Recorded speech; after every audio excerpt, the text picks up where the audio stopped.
యాదాద్రి లక్ష్మీనరసింహ స్వామిని దర్శించుకున్న తెలంగాణ గవర్నర్ జిష్ణుదేవ్ వర్మ యాదాద్రి శ్రీ లక్ష్మీనరసింహ స్వామిని ఈరోజు ఉదయం దర్శించుకున్నారు.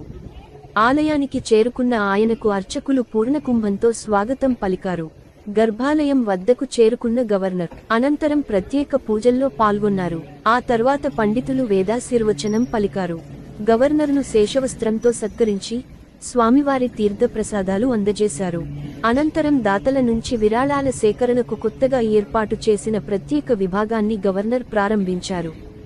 రాష్ట్ర గవర్నర్గా బాధ్యతలు చేపట్టిన తర్వాత జిష్ణుదేవ్ వర్మ యాదాద్రికి వెళ్లడం ఇదే తొలిసారి.